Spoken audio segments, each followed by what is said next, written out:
Maravilloso este estudio, estamos aprendiendo, qué bueno. Vamos a continuar con Primera de Juan capítulo 1. Hoy vamos a ver el versículo 5, 6 y 7 y tiene como título Su sangre nos limpia, la sangre de Cristo nos limpia. Dice así, este es el mensaje que hemos oído de Él y os anunciamos, Dios es luz y no hay ninguna tinieblas en Él. Si decimos que tenemos comunión con Él y andamos en tiniebla, mentimos y no practicamos la verdad. Pero si andamos en luz, como Él está en luz, tenemos comunión unos con otros y la sangre de Jesucristo su Hijo nos limpia de todo pecado. Bien, de aquí en adelante empieza a hablar algo bien interesante sobre el pecado, pero lo voy a dividir para poderlo explicar mucho mejor. Entonces, aquí comienza diciendo, este es el mensaje que hemos oído de él, dice el apóstol Juan, este es el mensaje. ¿Cuál mensaje? El que ha venido hablando de que Cristo es luz, de que Cristo es la palabra, de que Cristo es eterno, de que Cristo se encarnó, todo lo que hemos aprendido, está diciendo aquí el apóstol Juan, este es el mensaje que hemos oído de él, este mensaje maravilloso de vida que fue lo que vimos la vez pasada. Este mensaje maravilloso de vida, mi hermano, es el mensaje hermoso que tenemos que estar anunciando, porque eso es lo que dice, este es el mensaje que hemos oído de él y os anunciamos, así terminamos el mensaje anterior. Este mensaje tan maravilloso de vida, ¿qué tenemos que hacer con él? Anunciarlo, anunciarlo, por favor, mi hermano. Usted que es cristiano, usted que es un hijo de Dios, que ha sido lavado por la sangre de Cristo, por favor, entienda su responsabilidad. Debemos anunciar este precioso evangelio, este precioso mensaje. Ahora aquí el apóstol Juan lo va a resumir en esta frase. Dios es luz y no hay ninguna tinieblas en él. Entonces habla de luz y tiniebla. Ahora, esto para que lo podamos entender mejor, cuando aquí la palabra está hablando de luz, se está refiriendo a lo que Dios es, su santidad, su pureza, su integridad, ¿no? A eso, su justicia.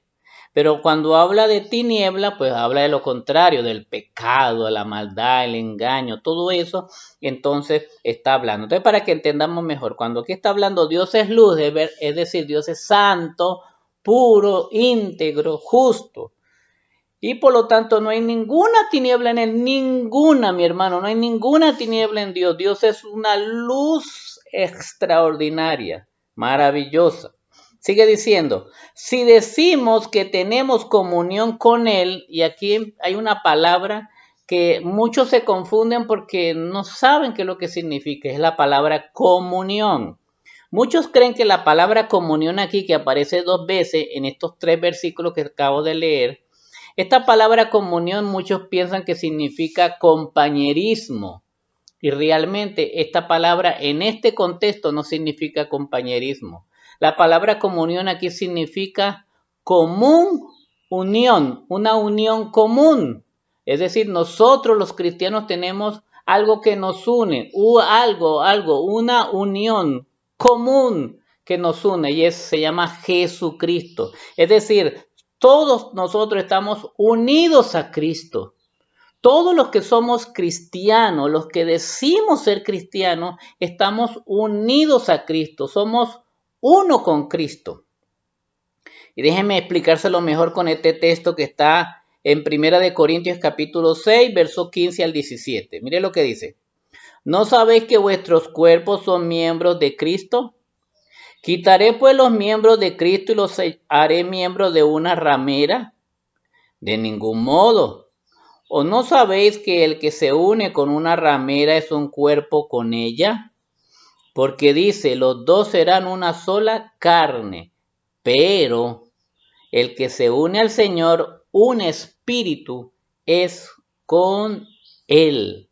Un espíritu es con él. Vea lo que como San Pablo lo explica, ¿no? Dice, hablando de la unión de un hombre y una mujer, cuando un hombre y una mujer se casan, dice allá en Génesis, y se unen, ya cuando se unen sexualmente, dice que empiezan a ser uno solo. Por eso cuando el matrimonio y cuando se consume con la unión íntima, entonces son uno. Cuando se une un hombre y una mujer, empiezan a ser una sola carne. Entonces, por eso que el apóstol Pablo dice, uniré el cuerpo de un cristiano, se unirá a una ramera y se hace un cuerpo con ella. Y eso no puede ser posible, y mucho menos si es casado.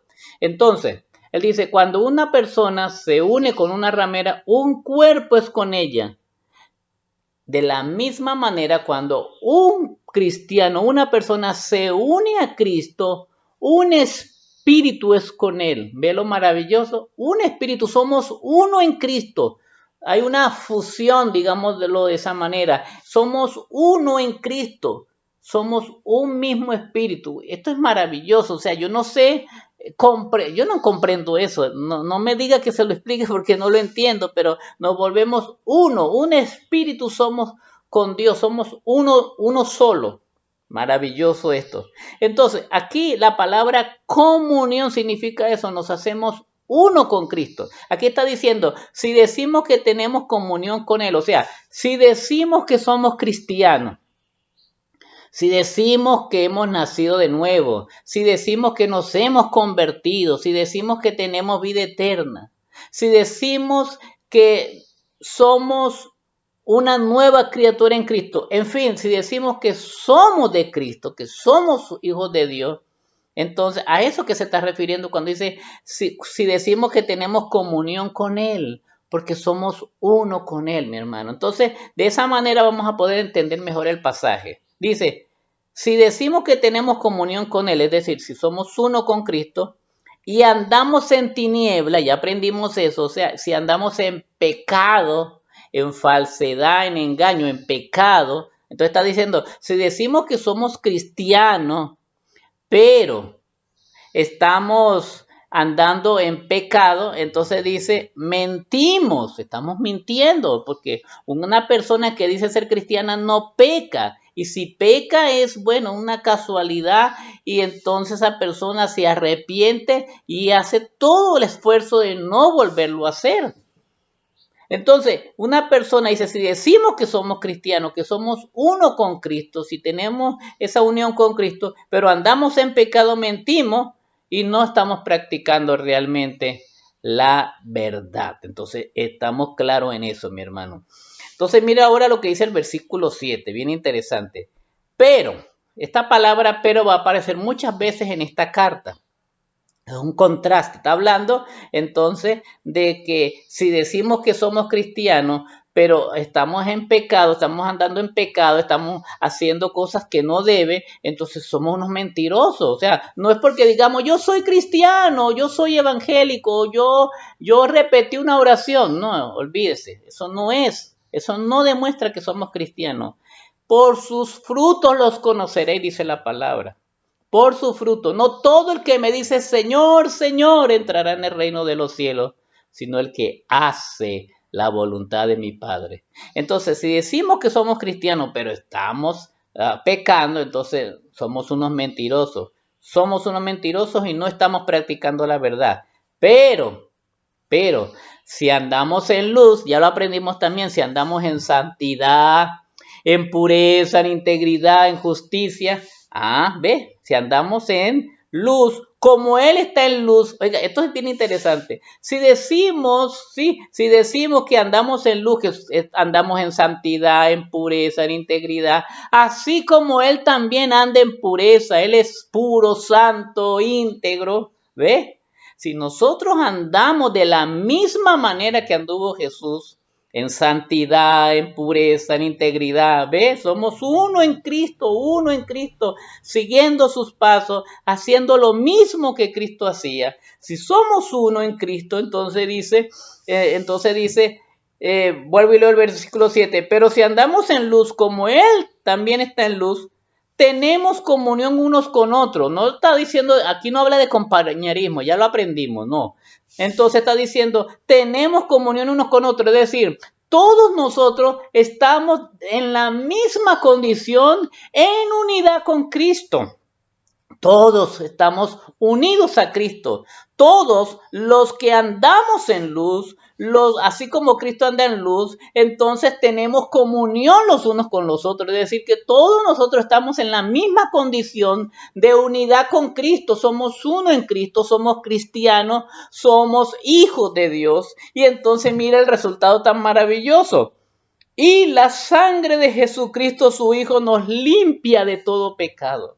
La sangre de su Hijo nos limpia de todo pecado. Gloria al Señor. Bendito el Señor, bendito el Señor. La sangre de su Hijo nos limpia. ¿Cuándo nos limpia? Cuando nosotros le entregamos nuestra vida a Cristo y nos hacemos uno con Cristo. Dios nos salva y entonces en ese momento la sangre de Cristo nos limpia de todo pecado. Y comenzamos a ser hijos de Dios limpios y puros. Gloria al Señor, lo maravilloso de esto. Pero déjame decirte algo, aprovechando que está hablando de la sangre de Cristo, para explicar un poquito algunos errores que yo veo por ahí sobre la sangre de Cristo. Mira, tres cositas déjenme decirte y creo que me estoy alargando mucho, no era mi intención, pero esto es importante, por favor, presta la atención. Dice, la sangre de Cristo nos limpia de todo pecado. Esa es la función de la sangre de Cristo, limpiarnos de todo pecado. No hay otra función, la sangre de Cristo no tiene otra función. Esa, de hecho, es más que suficiente. La sangre de Cristo nos limpia de todo pecado, así dice este texto. Gloria a Dios, eso es lo que significa. Ahora, Cristo nos lavó con su sangre una vez y para siempre, ¿ok? Cristo nos lavó con su sangre una vez y para siempre, no nos está lavando a cada rato. Por eso vemos claramente en la Biblia, una vez que una persona es salva porque Dios lo ha salvado, porque Dios lo escogió y Dios lo salvó. Una vez que esa persona empieza a ser un hijo de Dios, esa persona nunca deja de ser un hijo de Dios. Si realmente es un hijo de Dios, nunca va a dejar de ser un hijo de Dios. Es decir, nunca va a perder su salvación, porque la salvación no se pierde. Cuando una persona es verdaderamente salva, nunca va a perder su salvación. Porque ¿quién nos da nuestra salvación? Cristo.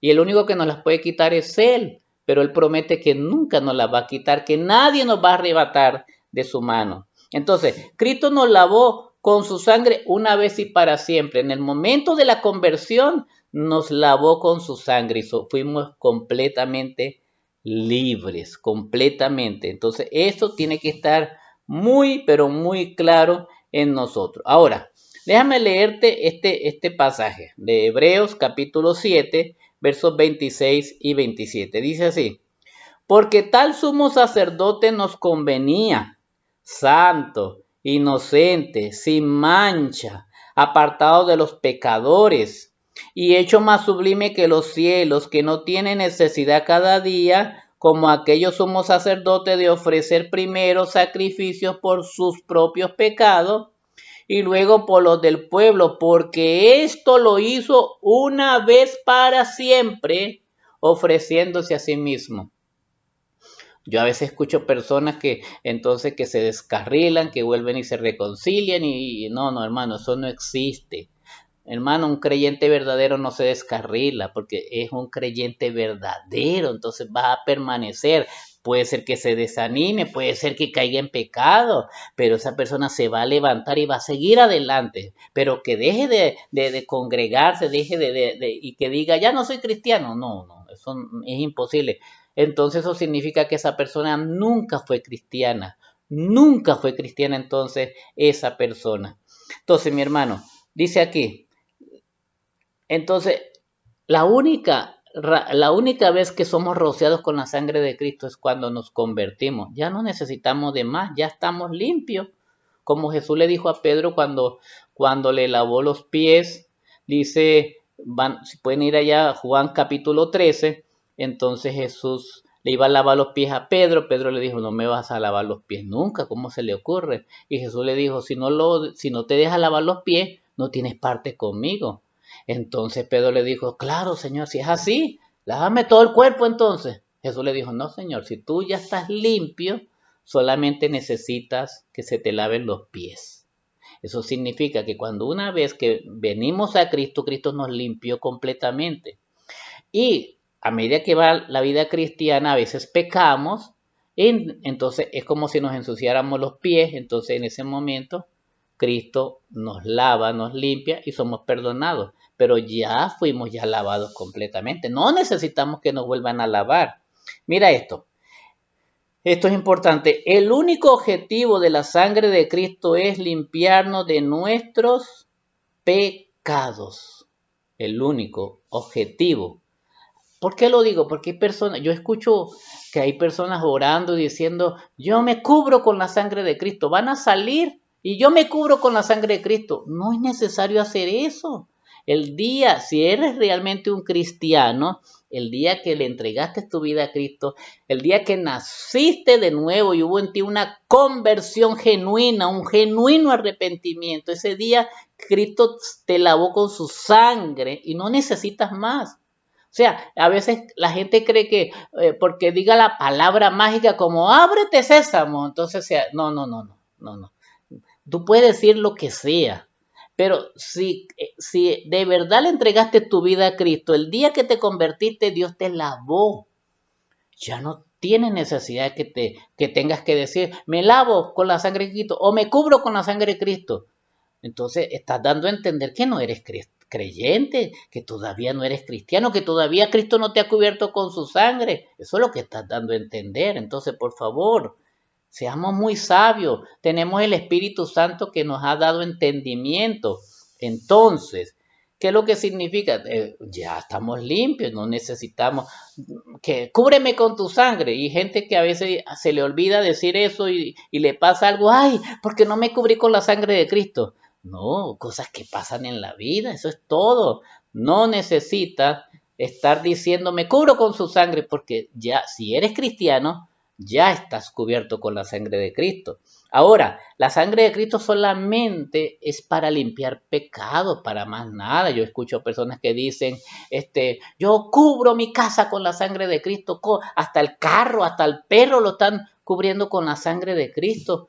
Mi hermano, escúcheme, y a eso a veces hasta blasfemia contra el Espíritu Santo o contra la misma sangre de Cristo por ignorancia.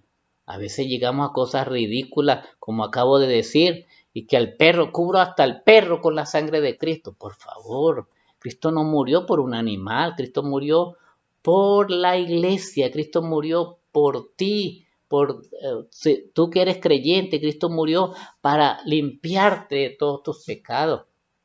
Ahora, hay dos cosas ya para terminar que la gente dice que utiliza eso para decir que la sangre de Cristo sirve para otras cosas. Por ejemplo, cuando el pueblo de Israel salió de la cautividad de Egipto, Dios le dijo que mataran un cordero y que la sangre la pintaran los dinteles de las casas. Entonces, entonces la gente dice, ve, eso es para protección, la sangre de Cristo nos protege. No, mi hermano, por favor, estudiemos la Biblia. Eso es otro contexto, era otra cosa. Primero que todo, no era la sangre de Cristo, era la sangre de un animal.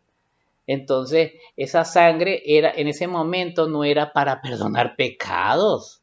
Esa sangre era para una señal, para que cuando pasara el ángel de la muerte, veía la señal y pasara de largo y no mataba al primogénito de esa casa. ¿Ves? No era para perdón de pecado, era una señal. Ahora, mi hermano, si vamos a hablar de señal, la Biblia dice en Efesios 1:13 que dice la palabra que en él, habiendo escuchado la palabra de verdad, el evangelio de vuestra salvación y habiendo creído en él, fuisteis sellados con el Espíritu Santo de la promesa. Una persona cuando entrega su vida a Cristo es sellado con el Espíritu Santo. Eso significa que ya Dios conoce a sus escogidos porque tienen el sello del Espíritu Santo. No necesitamos colocar un sello, no necesitamos cubrirnos con la sangre de Cristo. Ya estamos sellados, ya tenemos el sello, ya Dios sabe a quiénes le pertenecemos a Él. Eso está claro. Y por último, otra parte de la Biblia que utilizan para decir que la sangre de Cristo es para otras cosas, Apocalipsis 12, 10 y 11 dice: entonces oí una gran voz en el cielo que decía: ahora ha venido la salvación, el poder y el reino de nuestro Dios y la autoridad de su Cristo, porque ha sido lanzado fuera el acusador de nuestros hermanos, que los acusaba delante de nuestro Dios día y noche, y ellos le han vencido por medio de la sangre del Cordero y de la palabra del testimonio de ellos, y menospreciaron sus vidas hasta la muerte. Entonces, muchas personas, ignorando el contexto, porque no quieren estudiar la Biblia bien, solamente leen el versículo, lo que dice ahí nomás, no leen el contexto, entonces dicen, ve, aquí dice, ellos lo vencieron por la sangre de Cristo, lo vencieron, la sangre también es para vencer al enemigo. No, hermano, tampoco significa eso. Mire, sencillo, eso está en el versículo 11, y uno lee el versículo 10, y ¿de qué viene hablando? Dice, entonces una voz en el cielo que decía: ahora ha venido la salvación, el poder y el reino de nuestro Dios y la autoridad de su Cristo, porque ha sido lanzado fuera el acusador de nuestros hermanos, el que los acusaba delante de su Dios día y noche. Fue lanzado el que los acusaba. Entonces, cuando dice aquí que ellos los vencieron por la sangre del Cordero, ¿a qué se está refiriendo? Se está refiriendo que una vez que una persona, Cristo lo ha perdonado, Cristo lo lavó con su sangre, ¿quién va a acusar a los escogidos de Dios? ¿Ve? ¿Ve lo que dice Romanos 8, 33, 34? ¿Quién acusará a los escogidos de Dios? ¿Quién? ¿Dónde está ese acusador? Si Dios es el que justifica, ¿quién es el que condenará? Cristo es el que murió, más aún el que también resucitó, el que además está a la diestra de Dios, el que también intercede por nosotros. ¿Dónde está el acusador de nuestros hermanos? ¿Dónde está nuestro acusador? Ya lo vencimos. ¿Cómo? Con la sangre de Cristo. Cristo nos limpió con su sangre, nos lavó ya según la palabra, según Dios. Es como si estuviéramos limpios. Así que el acusador no tiene nada que decir contra nosotros, porque Cristo nos lavó con su sangre. No tenemos pecado. Vea a lo que se refiere. Entonces está hablando, nosotros los vencimos por la sangre del Cordero, porque estamos limpios y ya no hay quien nos acuse. Pero cuando nosotros no estudiamos la Biblia, mi hermano, cometemos ese y muchos otros errores. Mi hermano, para terminar, su sangre nos limpia. La sangre de Cristo nos ha limpiado. Te ha limpiado, mi hermano. Gloria al Señor, glorifica al Señor por esa bendición tan grande. Cristo nos ha limpiado con su sangre. Ahora somos libres. ¿Libre para qué? Para servirle, libre para andar en luz, en santidad, en integridad, para la gloria de su nombre. Amén. Bendiciones.